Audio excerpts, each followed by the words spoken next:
যে জাতির মধ্যেই মুসলমান মোমেন পরিচয় দাঁড়িয়ে, ইমানদারের পরিচয় দাঁড়িয়ে, আল্লাহর ভালোবাসা কম, রাসূলুল্লাহ সাল্লাল্লাহু আলাইহি ওয়াসাল্লামের ভালোবাসা কম, এবং জিহাদ ফি সাবিলিল্লাহ, আল্লাহর জন্য জীবন দেওয়া, আল্লাহর দ্বীনের জন্য নিজেকে কোরবানি করার জন্য পেশ করা, এই মানসিকতা যার মধ্যেই কম, তা আল্লাহ তাআলা বলছে তারা যেন আযাবের অপেক্ষা, আযাব আসে।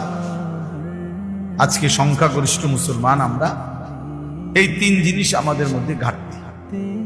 আল্লাহর ভালোবাসায় সামান্যতম মুসলমানের পরিচয় ধরে রাখতে আমরা চাই। কিশোর বলেন, যুবক বলেন, বৃদ্ধ বলেন, যে যেই মিথ্যা অন্যায় অপরাধের সাথে জড়িত, উনি এটা ছাড়বার কোনো মানসিকতাই, প্রস্তুতি নাই, ইচ্ছাও নেই।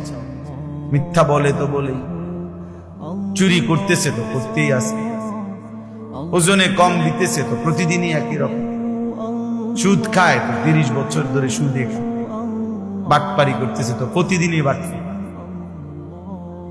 হ্যাঁ, ছেলে পেলে নামাজ পড়ে না, কেউ অসভ্য, কোনোদিনই নামাজ পড়ে না, ফজরের নামাজ পড়ে না, একদিনও পড়ে না, গালিগালাজ করে তো প্রতিদিনই গালি দিচ্ছে।